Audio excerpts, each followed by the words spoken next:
Hello, BookTube. Well, as you can see, I have a guest. This is Hannah from Hannah's Books. I'm sure all of you know her channel. I'll try to remember to leave a link to it down below. Visiting Massachusetts, spending some time at Hyde Cottage, wine, calzones, Frida, the whole package. It's been amazing. It's been amazing. You can echo the sentiments that other guests have said that somehow Frida is even cuter in person than she is on camera. Absolutely. She is a mighty cute dog. I know that every owner is partial, but I've had dogs where I wouldn't have said that. I would have said I like them, but she's mighty cute. And she was awful friendly to Hannah as the night wore on last night. I was not expecting that. She usually doesn't do that. She squeals over a new person and then says, "All right, I'm done with you," and then goes away and never comes back. But anyway, we're making a video together. I don't actually know what you have in mind. Well, one time when you were having another guest, Sam, you asked me to come up with a list of questions for y'all, and I did. And Sam gave answers that I assume would be relatively similar if I were to ask those same questions to him again. And your answers seem like they could be absolutely different if I asked you a second time. So I'm basically going to ask you... What does that mean? You were being off the cuff and thinking about what you had just read or whatever. So I'm going to ask some fairly similar questions again. All right, I'm going to get asked questions. It was some bookish talk last night. Lots and lots of bookish talk. We finally came to a long-awaited agreement that William Faulkner's terrible. No, you Faulknerites, she stuck to her man. She stuck to her guns. I hammered her a no. Very much looking forward to Faulkner in August. Please join us.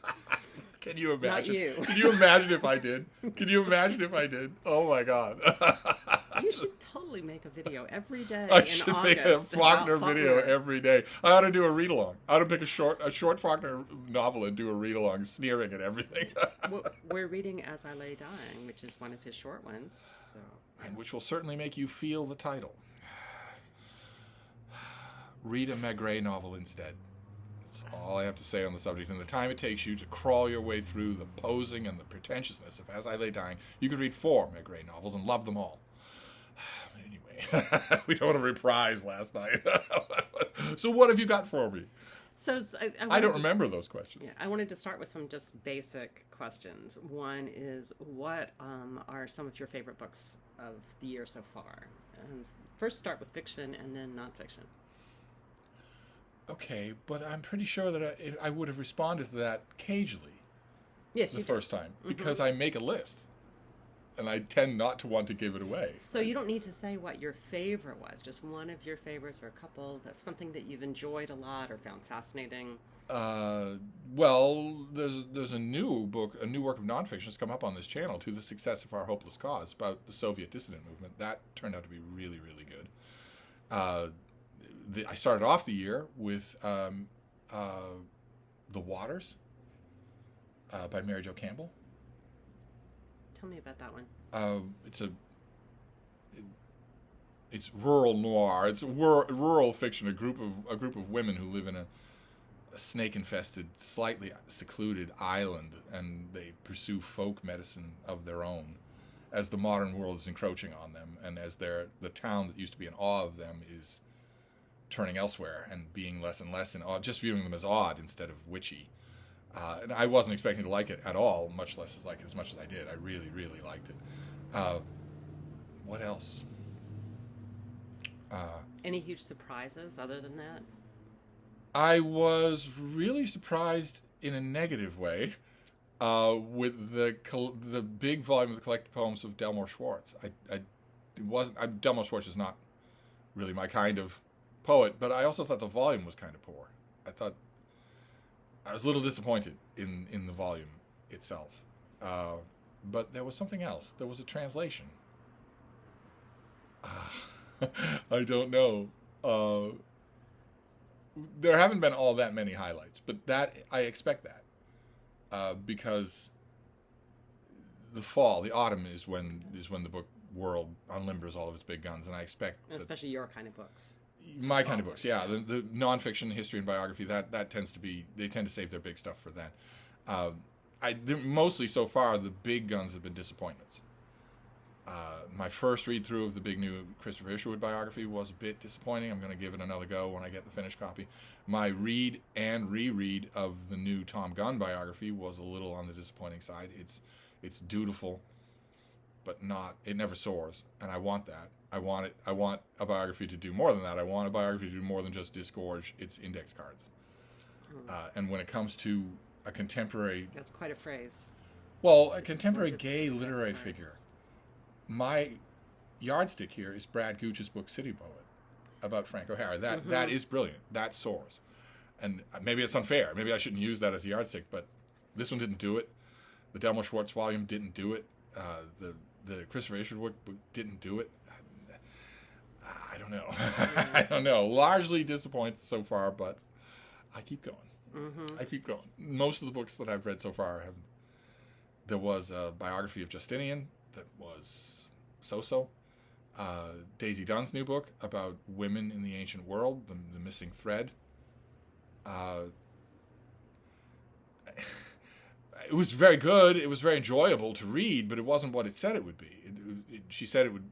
I'm going to throw a light on these women, and you can't do it. They're mostly missing. So, if you say you're going to do that, you're going to have to change course, and she does. And I wish that she'd just said, I can't do that, so I'll do this instead. There was also a short book that I read that I really liked. It's not coming to me.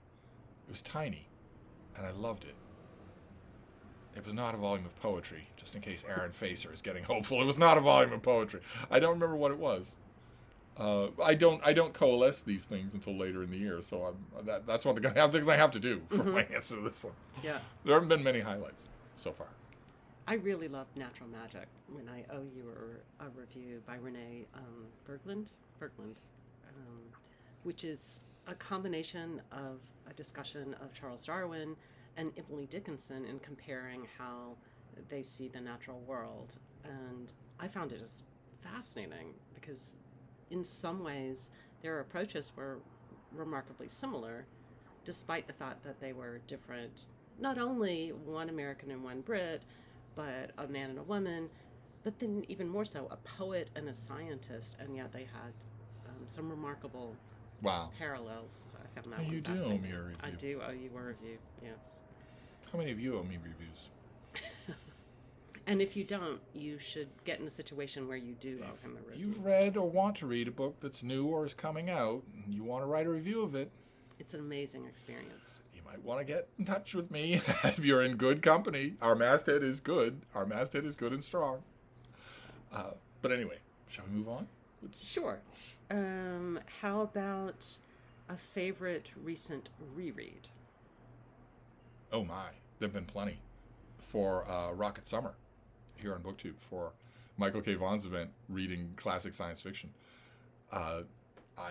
I fell into the accidental habit of just, instead of sticking to decades like everyone else was doing, I just started rereading these big, well-known books, and quite a few of them. Your discussion of Left-Handed Darkness. Yeah, I found a lot more. I've read Left-Handed Darkness was a little bit of an exception because I've read it more than once. Most of the books that I went back to, I haven't read more than once, and I was finding a lot of value in them. But even in Left-Handed Darkness, I found a lot that I didn't see before. Yeah. I want to keep doing that for the last few days of Rocket Summer. But those were all highlights. Even when I ended up not liking the book the second or the third time, I still found stuff in it.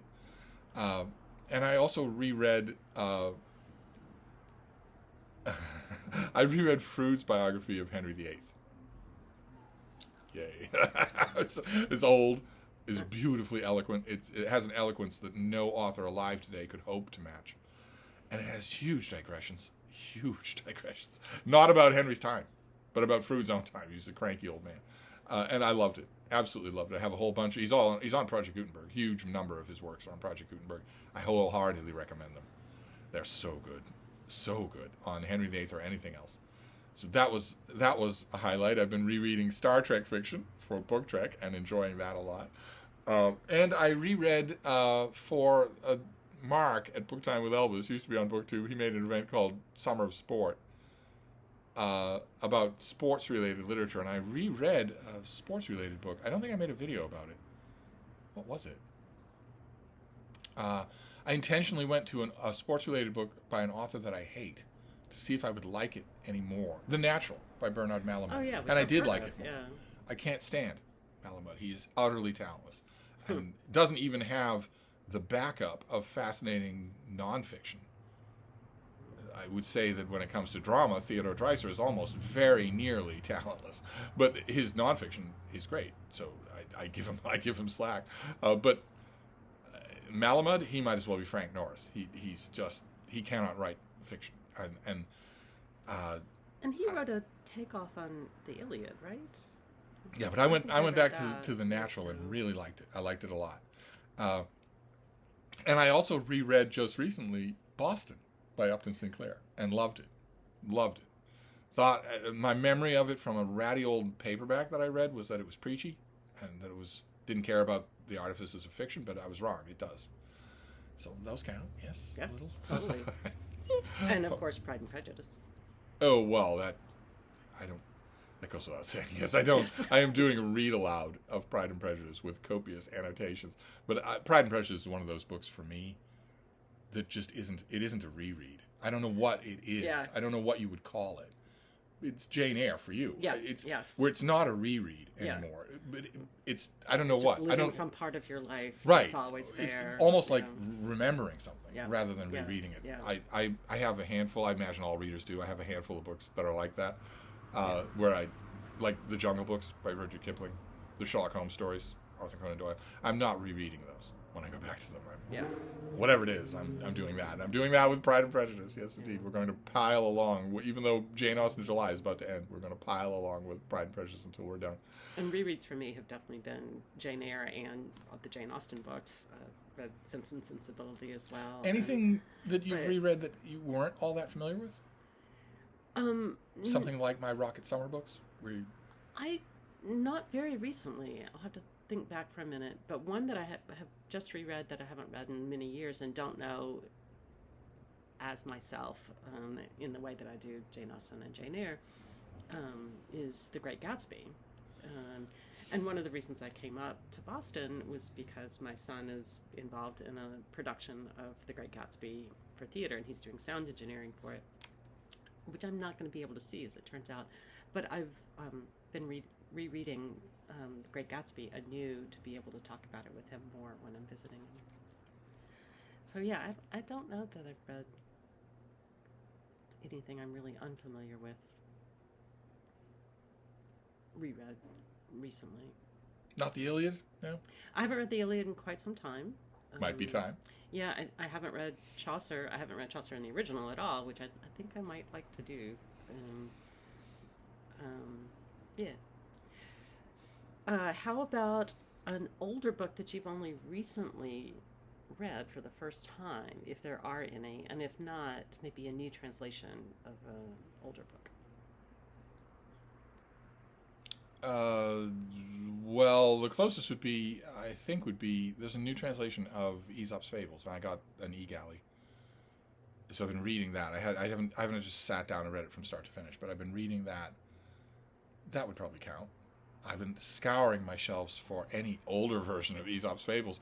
I used to have the Magnum Easy Eye edition. I don't have that anymore.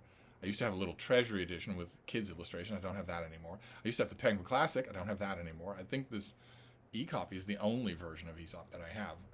So I guess that counts. I was worried that the translator was going to try and say this is, brilliant, that it's a towering work that isn't usually assessed that way, but the translator did not, thankfully. So that's good. And there's a big translation coming out later in the year of I don't think I'm allowed to talk about it, but I don't think its details are finalized yet. I'm looking forward to that. But Aesop's Fables, I guess, would count. What else? Now I'm curious about the other translation. Yeah, it's going to get reviewed everywhere if it actually happens, if it gets off the ground. It'll be either late this year or early next year. Wow. Long overdue. What else? An older work that I've read for the first time. Maybe Some of the Froude. There's quite a bit of it that I've never read before. That would count. I'm loving it all. And certainly, if you look at the whole year instead of just recently, June on the Range. Those definitely count as older works that I've never read. These old 35-cent crappy westerns that I read and loved. Those would count. Getting to know the author's ways, getting to know their tics and preoccupations. Oh, but that's it for me. And of course, this is a huge part of my reading, especially novels. I read a lot of new nonfiction, but I don't read a whole lot of contemporary fiction. I tend to read all of the books that I should have read over the years and haven't yet. And so, for example, I read Henry James' The Portrait of a Lady for the first time this in 2024 and loved it and was expecting I would hate it. For the first time ever? For the first time ever. And it was phenomenal. And I also read The Bostonians and really enjoyed that. And I knew that I would find that one interesting because of my own particular interests in North-South as well as women's rights movements. But I really enjoyed it just as a story. And I understand that you're not a huge fan of James's prose. Right? I like those two quite a bit. Yeah. I need to go back to James. You always need to go back to James. I need to do that. And maybe I have stretched my James muscles by going back to Iris Murdoch as much as I have. They're very much similar in what they do to prose, or how they write. I should say, not what they do to prose. I shouldn't use loaded language. But I went back to Iris Murdoch, and I have been going back to her. One of you was kind enough to send me virtually her complete works. So I've been going back to those. It was very nice. My viewers put up with me quite a bit. That's very Jamesian prose, I think, very self-consciously. So maybe it's time to go back to James. I don't know. Well, I also read The Last September by Elizabeth Bowen. I read a lot of Bowen with a group on BookTube, and I loved it. And are you a Bowen fan? Yeah, I love her. I keep waiting to find a hardcover of the collected short stories in that blue trade hardcover, but it'll show up at the Prattle. And just in case, I'm pretty sure the audio on this video is terrible, but just in case you can hear, keep in mind the barking that you hear are happy dogs. That is Boris and Mowgli. They like to bark at anything that moves. They're very, very happy. There's no cause for alarm. If you can hear them, there's no cause for alarm. There's cause for anger. My little baby is buzzing like a beehive, watching them be happy. They're being happy without her permission. But there's nothing I can do about that. So I'll name one more old book that was new to me that I actually read, I guess, last October, and it's The Country of Pointed Firs by Sarah Orne Jewett. And it's been one of my personal favorites for years. I just adored the book. And I know it's not going to be for everybody. It's a very, very quiet book. There are a lot of reasons why I can see why people would think it was a slight book and boring, but it was just perfect for me. So would you say that the bulk of the contemporary fiction that you tend to read is stuff that you're thinking about reviewing? Mm-hmm. Yeah, absolutely. I mean, there are a few things that I know that I'm not going to review that I'm interested in reading. And so James by Percival Everett, of course, was one of those where I feel like I'm really not the right reviewer for that book. And I wanted to read it as a reader, not as a reviewer, and loved it. But in general, if I think, oh yes, I could review that book, I would have something to say about that kind of book, that's the most likely. I'll be going back to James before the end of the year. Yeah. I liked it. I really liked it, but there were things about it that I don't know. I don't know how to deal with them, so I need to go back to it again and see if maybe it tells me how to deal with them. Mm-hmm. Well, I think his sense of humor, satire, humor might be the wrong word there, is so intense in a book that you think is not going to have that kind of tone. Right. Like there are times where it's sort of a It's gasp. the inner world of the character James. It's the character of James versus the character of Jim. Yes. That's where I stumble. That's what I don't understand about that book. Is that all meant to be Mandarin humor? Or is he insinuating that kind of a hidden world really existed, and that all slaves put on their Jim persona for their I think clueless that white there's owners. some combination of the two, that he's not saying that the kind of world that James has is the kind of world that people were hiding, but I think he is saying that people living within slave communities were having relationships and loves and a kind of depth of culture that their white masters just didn't have access to. Right, that didn't have access to, and that they had that world and were consciously hiding it so that they could preserve it. Mm-hmm. Okay, that I get. But why is the James who inhabits that world, why does he sound like a Harvard professor? I think he sounds like Percival Everett. I think Percival Everett. Okay, but why does he sound like Percival himself. Everett? Why would he, when he certainly wouldn't have? What is the point there of introducing that kind of Bridgerton fantasy? What is the point of introducing that? There must be a point, and I don't know what that is. I don't know what that is. I'll figure it out. I'll figure it out. Is it a sarcastic commentary and a social commentary on the dehumanizing aspects of slavery? Or is it a contention that slavery didn't dehumanize except on the surface? Yes. But it did. It's always that combination, and that's I'm an historian, and that for many, many years was the central dividing line in how historians, cultural historians, social historians talked about slavery. Was it so horrible that it was dehumanizing, or was this incredible resilience and culture that existed, in which case people weren't dehumanized? And so if you wrote about the strength of culture, you could be accused of minimizing the pain of slavery, and vice versa on the other side. And of course, both are absolutely true, that it's this horrible system, and yet people had deep lives. Okay, well, that's a little sample for you of the conversation that I had last night. It was wonderful. I mainly just sat and listened. But at least now that I'm on camera, I can put this into action, because Percival Everett's publicist watches this channel. It would be nice if he could do an interview with this person, not with me, but with Hannah. We'll get her good and drunk so that she can talk to her heart's content. But obviously, what you just heard means that she should interview him. So, be nice. I saw him at Politics and Prose.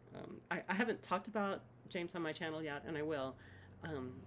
But in the interview, he was talking with Ron Charles, the Washington Post book reviewer, and Ron knew that American fiction was out and doing well, and he knew that James was making a huge splash, and that there were rumors out that it would be made into a film too.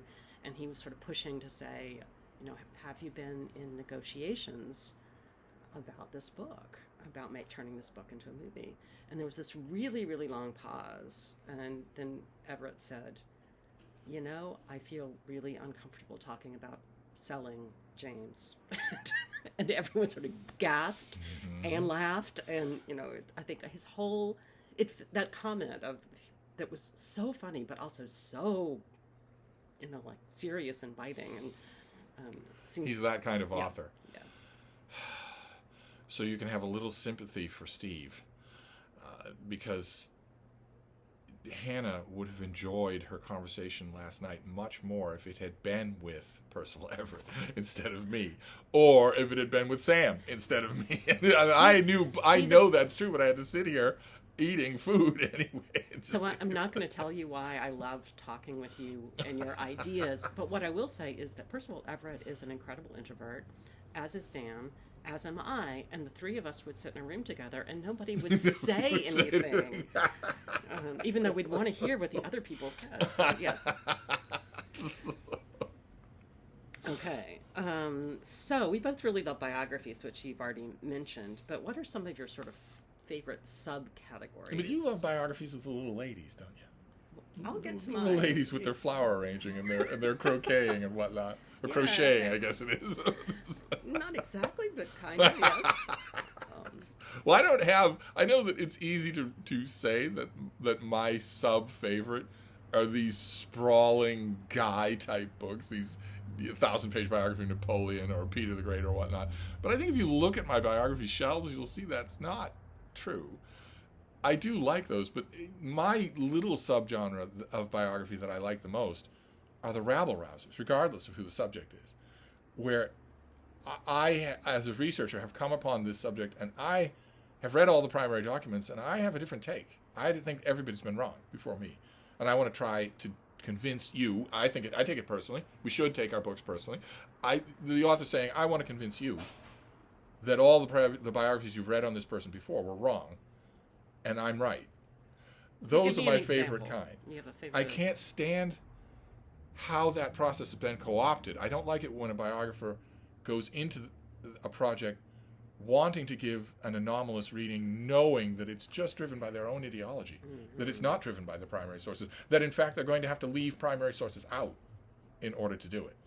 Ideology or sort of this desire to be clickbaity. Right, or clickbait. I can't stand that, but plenty of biographers don't do that. Plenty of them don't do that. I see something new. Right. A classic example that I always use, it's old, but it won the Pulitzer Prize, is Machiavelli in Hell by Sebastian de Gracia, where he looks at Machiavelli in a new light. He just tries to just strip all the varnish off him and look at him the way he is. Actually, Serge Bramley does the same thing with Leonardo da Vinci. And there are a bunch of other examples like that. And those are the ones that I really, really like. The ones that do the nonfiction equivalent of Wolf Hall. Yeah. Where I know what you think about my subject, but I'm going to try and convince you otherwise. Yeah, yeah. Or try to get you to like my subject.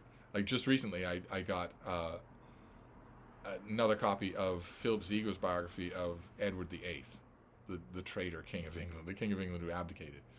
And Ziegler sees his faults, but he wants you to like Edward by the end of that book. And I know that he does, and I didn't, but I appreciate the effort. Yeah, yeah. It's always interesting what you can, if you go into it with a different perspective, what that does illuminate, even if you don't buy the totality of the other perspective. And I like some sort of perspective, because without that, you're not telling a story. And I don't want your research. I want the story that you have uncovered and have decided to tell. That's my problem with the Tom Gunn biography, is that it didn't do that. It didn't do that. It's just... same thing earlier in the year with a new biography of Zhao Enlai, a Chinese statesman and politician, where I went into it with the best of intentions. I grappled with that book for a long time, but it didn't ever try to do that. And the previous biography of that very guy did try to do that. Didn't convince me, but at least the author was there. Mm-hmm. But what about you? I think I have two favorite categories, and one are biographies that are really history rather than biography, that focus on a particular individual who's not necessarily someone famous at all, but where the point is not to understand the individual, but to understand the society in which that person lives. And I think my classic example of that is Midwife's Tale, Laurel Thatcher Aldrich's blog. Oh, I see what you mean. Where the character is just a lens, right? And I love those. And then my other favorite category is literary biographies, and especially of women authors, but really of any. Did you read Square Haunting? I loved Square Haunting, yes, and that collective biography is always tremendous fun. And the other collective biography that it's something that's larger than that, but that I loved came out at the same time, and right now I'm forgetting the name of it and the author's name, but about the Radcliffe Institute. Right. Yes. What was that called? Oh my God, I can picture the cover. But yeah. Oh my gosh, I can't believe. It was definitely one of my favorites of the year, and a total surprise. I had no idea it was coming out until I saw it, and then just absolutely loved it. But the one thing I've noticed about the kind of sub-biography that you're talking about, the lens to the larger historical canvas, is that usually that's done with, usually in those books, the biographical lens is someone you've never heard of. Yes. Because if the person is bigger, that they defeat that approach. Yeah, and that they've lived an unusual life often if they've become famous, but also that readers are going to want to know more about the individual, rather than just be interested in how she interacts with the world or he interacts with the world.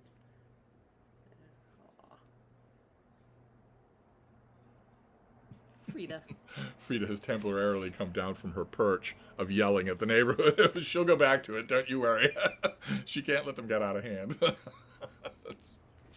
So are there any biographies that you want to see written? And feel free to tell me if there are particular biographers that you also want to assign to do that project, even if the biographers might be dead.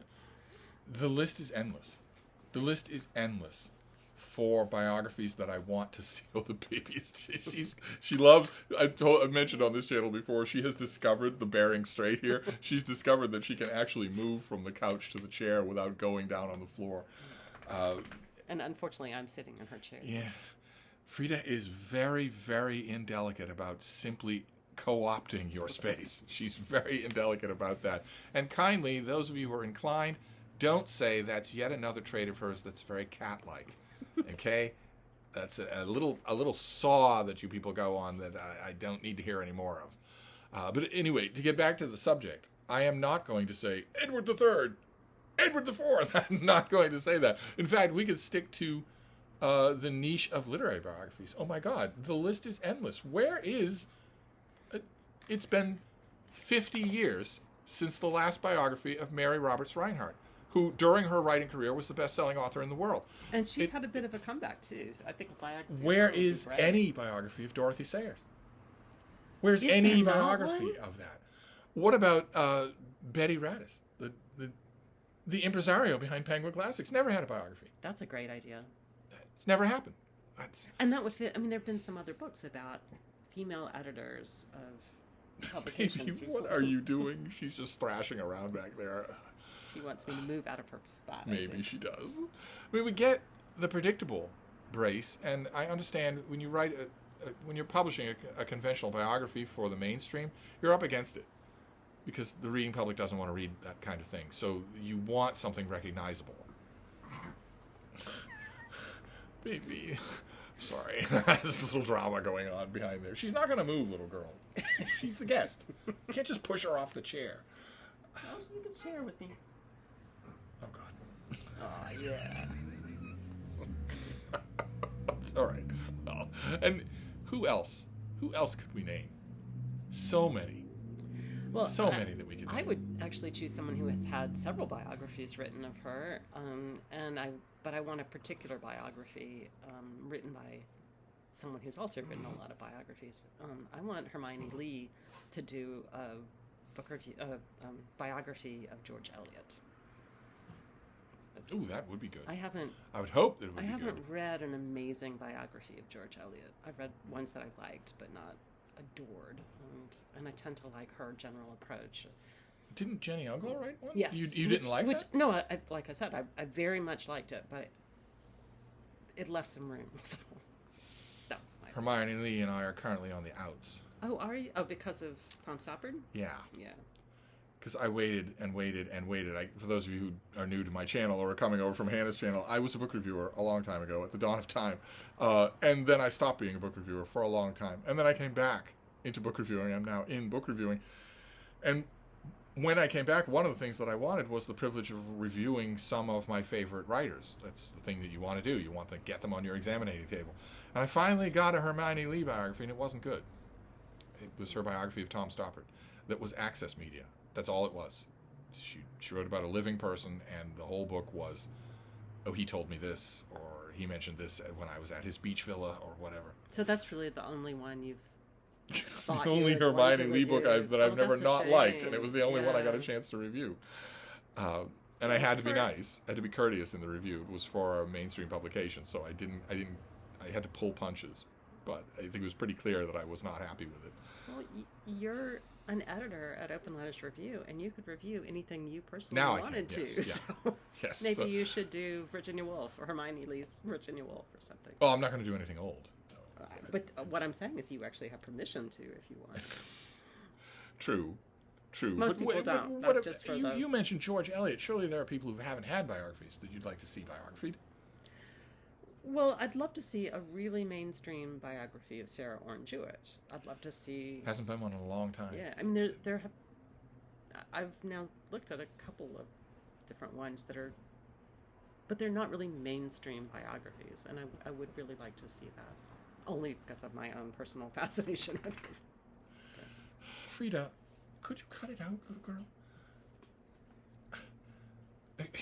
She's been kicking my guest in the small of her back, but when I reach over and put my hand on her and say, could you cut it out? The look on her face is, what? What did I do? And of course she's licking my hand at the same time. So. Okay, how about some books that you're really looking forward to having out in the world, that are in the works? Forthcoming ones. Well, there's a whole bunch of stuff coming out for the fall and winter. I don't know how much I'm interested in them. Certainly, there's Max Boot's biography of Ronald Reagan, for instance, is going to be here sooner or later. Sooner or later, it's going to be here physically in this room. I seem to remember that a couple of the selections that are upcoming for Library of America are really good. I'm blanking on what they are, though. I look at these catalogs, but they're not real to me until they get here. Mm-hmm.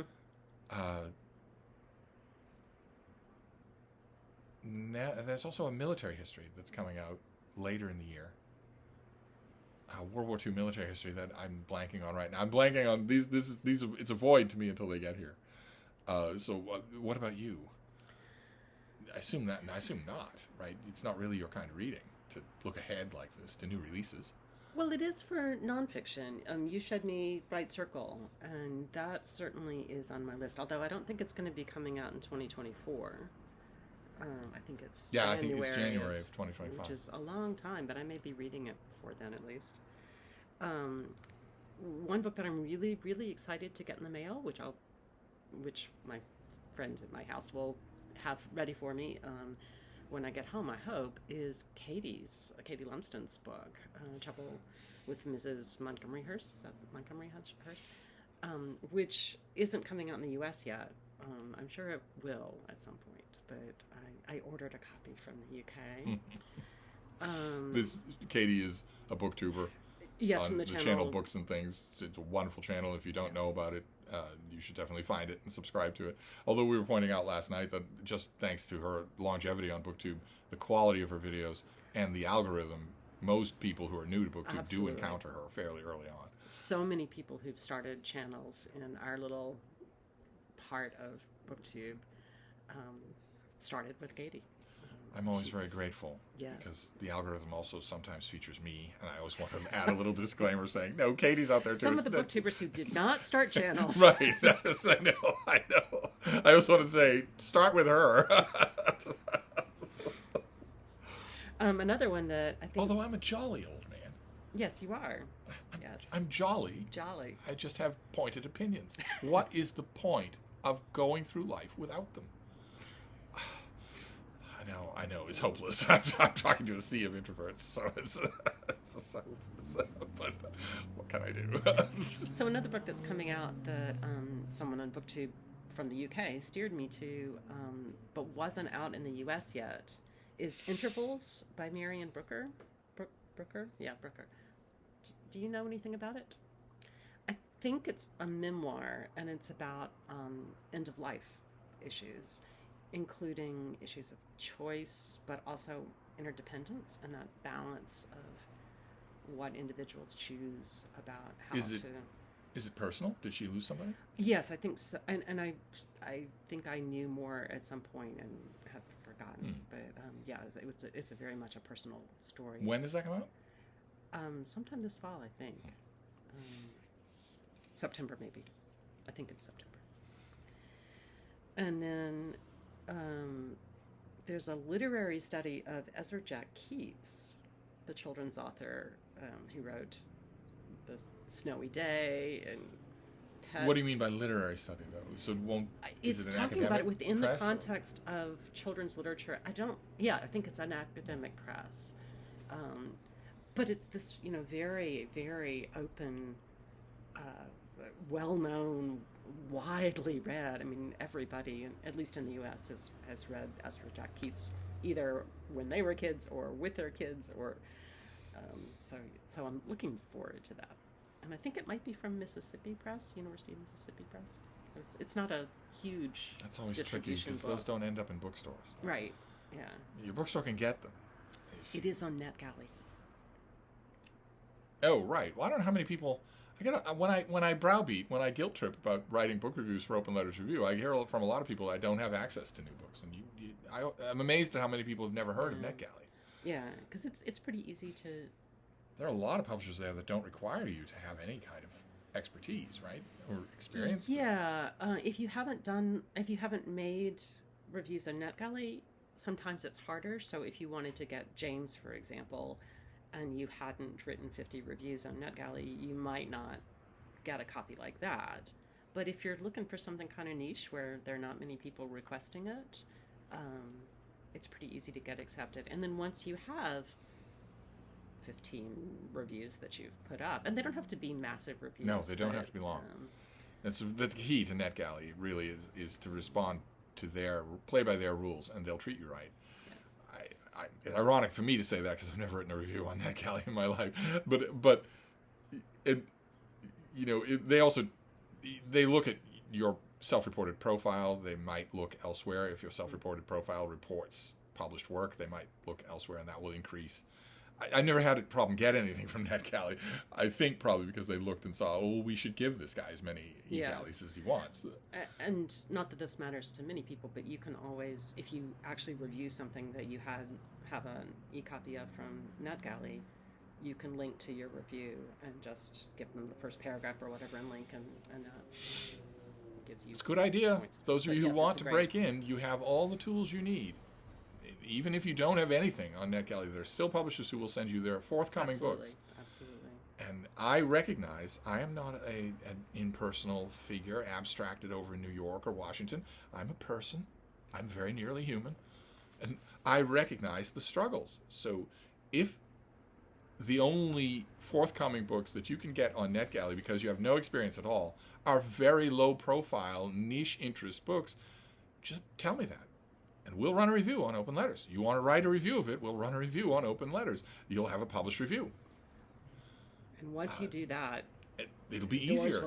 It'll be easier. Your profile on NetGalley will get wider. You'll get more titles from them. You can review more of those. Do a few for Open Letters. Once you've got a clip file at Open Letters, you can then pitch yourself elsewhere to some other journal and say, I have a history of publishing book reviews. It works. I wouldn't, it's not pie in the sky. I'm saying it works because it does. It's worked for a lot of writers for the last 15, 17 years, something like that. And this is not an offer you're going to get many places. Oh, no. No. Most places are not going to do that. They're certainly not going to work with you to make it better, to point out what's wrong with your work or whatnot. They're certainly not going to do that. And the masthead is good. you have published authors, prolific book reviewers. It's a good masthead. So I didn't mean to wind up your question section with a pitch for Open Letters. No, that's great. It seems like this is a great stopping point for the questions too. So. That's what our evening has been. That's what our visit has been. Just fun chatting with periodic doting on my rude little dog, who's lucky that she's cuter in person than she is on camera because she can be imposing. Last night was the weirdest thing because she was almost thinking like she wanted to be a lap dog, but she doesn't know how to do that. So she was, if you can picture how a German would be a lap dog, that's exactly what it was. She was peg leg standing. It was very awkward. It was lovely cuddling for a little while. It was amazing. Yeah. But anyway, Hannah's going to be going. I'm going to be getting to work. But we thought we'd make a video. So there you go. And you'll make videos again on your channel someday. Yes, definitely. I've made a fair number in the last week. Good. Yeah. Good. So actually I took a lot of footage of amazing booky things in Boston. So if I can figure out the technology, I will share some of them. Oh my. Well, I would like to see that because I don't know all the details of your adventures of wandering all around. Seems like you went everywhere. I didn't. I went to a lot of bookish places, though, which... I go from the little book room to my fainting couch. and back. Unless I go to the Brattle. But anyway, we're going to wrap this up before it goes any longer. But we'll be back. We'll both be back on our separate channels. So have a wonderful Sunday. And we'll see you later. Thank you, BookTube. Thank you.